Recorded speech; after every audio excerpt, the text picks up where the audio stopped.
Dia 12 de novembro de 2022, Paulo Ricardo Paul, coronel de polícia reformado. Ontem eu moderei um comentário e eu indevidamente, era até um comentário elogioso, eu indevidamente, ao invés de aprovar, eu removi o comentário. Então eu peço desculpas ao inscrito no canal que fez o comentário, por favor, ele pode repetir que eu vou aprovar, foi um erro meu. Ontem também li um comentário e aprovei que ele faz bastante sentido. Que a pessoa que comentou disse o seguinte: esse assunto já está ficando chato. Não resta dúvida que todo dia ficar comentando sobre essa nossa luta diante do silêncio do governador, o silêncio do presidente da Alerj, o silêncio dos comandos gerais, o silêncio dos ativos da Polícia Militar e do Corpo de Bombeiros Militar, o silêncio das pensionistas que recebem a GRAM, o silêncio daqueles veteranos que foram convocados e passaram a receber a GRAM, é algo muito chato, porque não surge um fato novo, como surgiu com a interferência do coronel de polícia reformado Emílio Laranjeira. Surgiu um fato novo, que se diluiu completamente. Hoje ninguém sabe, ninguém viu, mas era um fato novo. Era um assunto a ser tratado. Então eu entendo quando ele considera que o assunto está sendo chato. Agora, eu não tenho a menor dúvida que se nós focarmos essa nossa discussão nos proventos dos coronéis, dos tenentes-coronéis, dos majores veteranos, essa discussão não faz nem muito sentido. Não faz nem muito sentido. E isso explica, assim com clareza solar, o fato da quase totalidade dos coronéis de polícia e coronéis do Corpo de Bombeiros estarem completamente calados sobre isso. É um assunto que não interfere na vida deles. Então, para eles, esse assunto é muito chato e eu duvido até que eles assistam os nossos vídeos. Você imagine, por exemplo, um coronel da ativa, ou um coronel de polícia, ou um coronel bombeiro militar. É uma tortura para ele assistir um vídeo onde um coronel veterano está de uma forma ou de outra dizendo assim para ele: pô, você vai ficar calado? Você vai deixar as pensionistas, você vai deixar os sequelados, os veteranos sofrerem mais ainda no aspecto financeiro e não vai falar nada? Então ele não quer ouvir isso. Ele nem assiste aos nossos vídeos, a não ser aqueles que trabalham na área de inteligência, que aí eles têm a obrigação, né, por dever de ofício, de assistirem, né? Agora, voltando ao assunto ser chato. Sobre a ótica da pensionista que recebe a pior pensão, do veterano que recebe o pior provento, do sequelado que também recebe muito pouco. Esse grupo que não é pequeno, tenho certeza disso, e que está tendo dificuldade para pagar as contas da farmácia, as contas do supermercado no final do mês, nós não podemos deixar esse assunto morrer. Nós temos que usar todas as armas que nós temos, armas entre aspas, para que nós possamos vencer essa luta o mais breve possível. Porque no judiciário, nós sabemos, a batalha será longa, a batalha será custosa. Hoje, num comentário também, alguém escreveu: pô, se isso for para o Supremo, vai ter veterano, pensionista, sequelado que vai morrer e a ação não vai ser concluída. Ele está sendo realista. Então nós precisamos acelerar esse processo. Nós não podemos, eu pelo menos penso dessa forma, nós não podemos desistir da luta. Nós temos que continuar no judiciário e temos que buscar outras alternativas. Nós até hoje, vamos voltar no tempo, até hoje nós seguimos alguns ensinamentos do livro que todo militar já leu, A Arte da Guerra, de Sun Tzu. Nós seguimos alguns ensinamentos desse livro. Porque ele diz que a melhor maneira de ganhar a guerra é ganhar sem lutar. Por exemplo, e nós nunca lutamos, nós nunca enfrentamos, nós nunca colocamos o governo numa posição difícil. Nós nunca colocamos os comandos gerais em uma posição difícil. Nós, durante todo esse tempo, nós negociamos. Foi o verbo que nós trouxemos para dentro dessa nossa luta e estamos usando ele até hoje.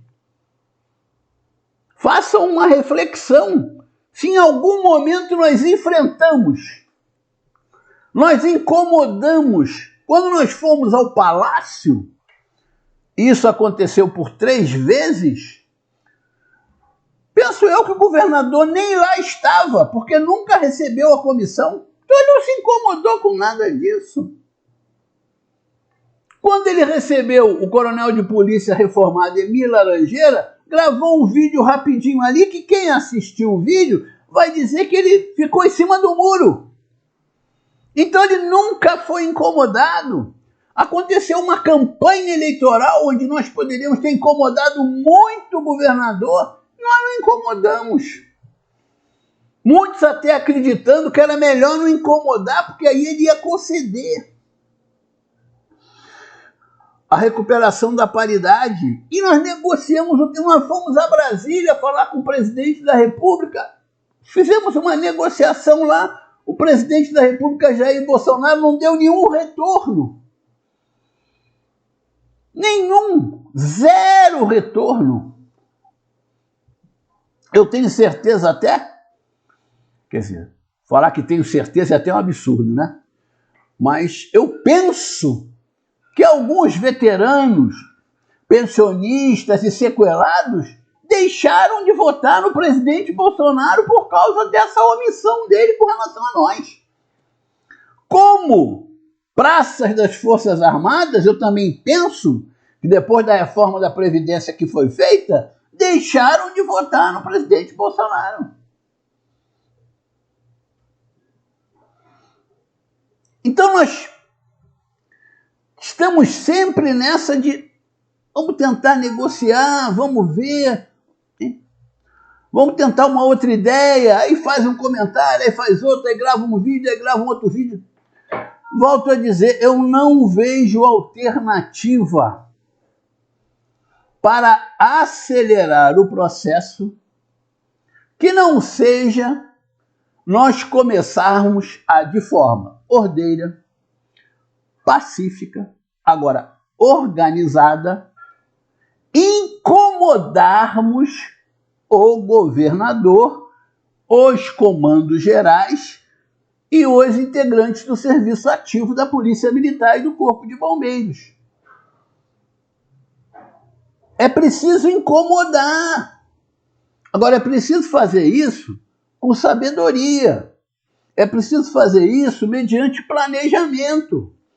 É preciso fazer isso, por exemplo, analisando se nós não podemos, sem prejudicar a nossa luta, porque esse é o grande detalhe, recorrermos aos órgãos de controle em função do não pagamento da GRAM para nós. Agora, isso tem que ser feito com muito conhecimento de causa, para não provocar aquele efeito terrível que eu já falei, que é a perda da GRAM para todos. Aí é um tiro no pé. Se você faz uma representação, vamos chamar assim, junto a um órgão de controle, isso evolui e a decisão é a perda da GRAM, todos nós perdemos. E não é isso que nós queremos.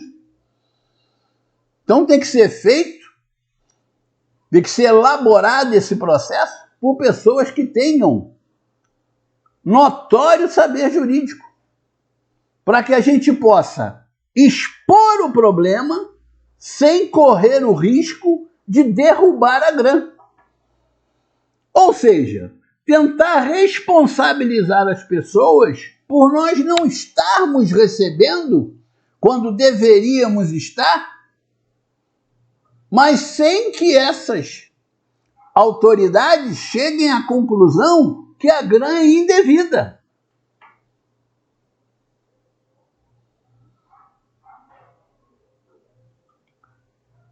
Repito,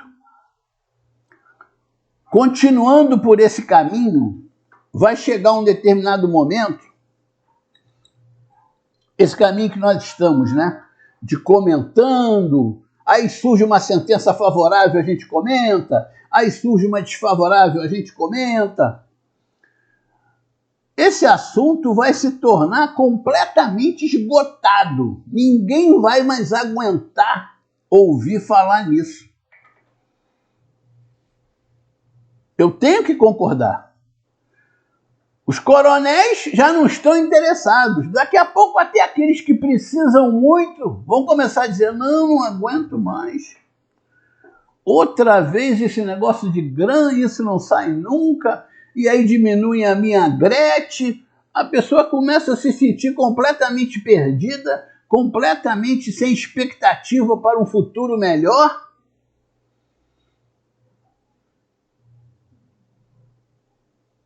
Eu penso que o primeiro passo para começar a se pensar em como agir, para mudar essa calmaria que não nos interessa, é a constituição da comissão de novo.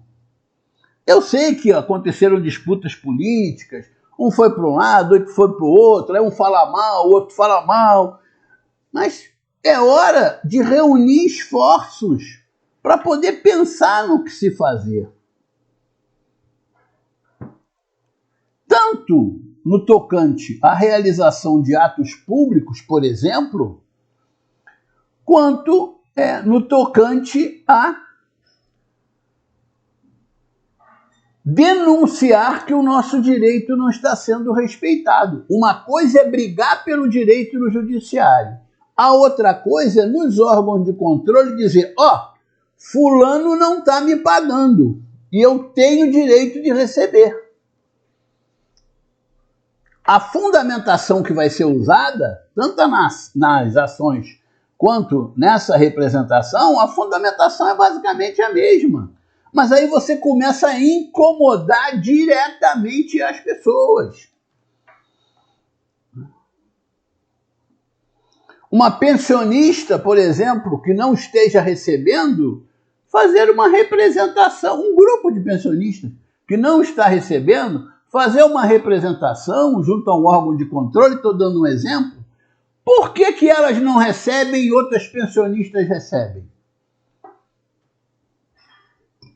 Qual é a lei que sustenta essa diferença? É preciso incomodar as pessoas. Nós estamos falando, e não estamos incomodando ninguém. Quem nós incomodamos? Os procuradores gerais do Estado, os procuradores do Estado, que têm que responder às nossas ações? Esse é o trabalho deles. Não incomoda eles em nada.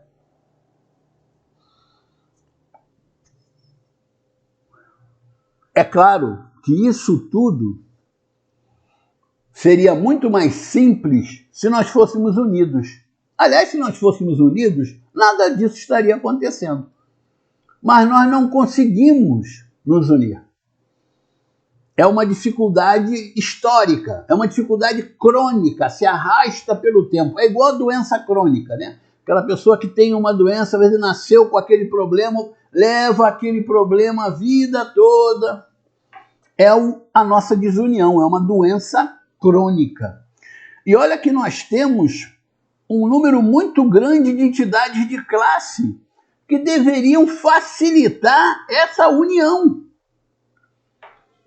Mas eu não tive notícia de nenhuma entidade de classe. Já se passaram mais de 10 meses. De nenhuma entidade de classe, quer seja de oficial, quer seja de praça, da Polícia Militar ou do Corpo de Bombeiros, que tenha promovido uma reunião para discutir esse assunto. Eu não tenho notícia. Então, se nem promovem reuniões para que a gente possa sentar e conversar, as entidades de classe ficam muito enfraquecidas. É por isso que a gente pergunta: quantos associados tem entidade de classe tal? Ah, tem 1000. Pô, mas qual é o número total dos que poderiam ser associados a essa entidade de classe? 15 mil. Poderia ter 15 mil sócios? Tem 1000. Às vezes tem menos de 1000. E as entidades de classe que representam os praças? Olha o número de associados que elas poderiam ter e olha quantos têm. Por quê? Porque não se apresentam no cenário. Vamos aproveitar lá a arte da guerra, eles não aparecem na batalha. Não aparecem. Quando aparecem, vamos entrar com uma ação. Entrar com uma ação, qualquer um pode entrar. Nós precisamos de representatividade.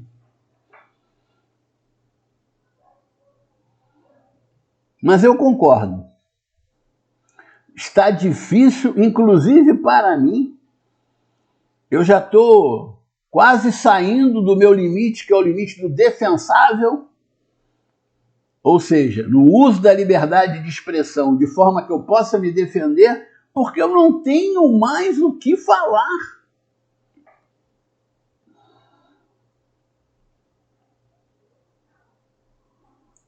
Nós temos que empurrar um carro, uma viatura, numa ladeira, subir a ladeira empurrando. E nós estamos deixando o carro com o freio de mão puxado. Olha a dificuldade que nós mesmos estamos criando. Está lá aquele carro, aquela viatura, imagina se for uma viatura do Corpo de Bombeiros, um caminhão enorme daqueles, nós tendo que empurrar ele numa ladeira e com o freio de mão puxado. É assim que está a nossa situação atual. Ou seja, paralisada. A única coisa que não está paralisada foi aquela ideia que eu dei lá no começo. Ingressem no Poder Judiciário, porque pelo menos teremos uma resposta. O resto todo parou, estagnou. Se você gostou desse vídeo, deixe seu like, comente, compartilhe, inscreva-se no canal. E é muito fácil você perceber essa questão da estagnação. O próprio YouTube, ele informa isso. ele informa a média de tempo que os seus vídeos estão sendo assistidos. Eles vão diminuindo. O número de visualizações dos vídeos, ela vai diminuindo. É por quê? O assunto já está esgotado. Nós temos que buscar outras formas para alcançarmos o nosso objetivo. Sempre de forma ordeira, pacífica, organizada, sem cometermos transgressão disciplinar, sem cometermos qualquer crime de qualquer natureza, que esse não é o objetivo de ninguém, mas nós temos que incomodar quem está nos incomodando. Juntos somos fortes desde 2007.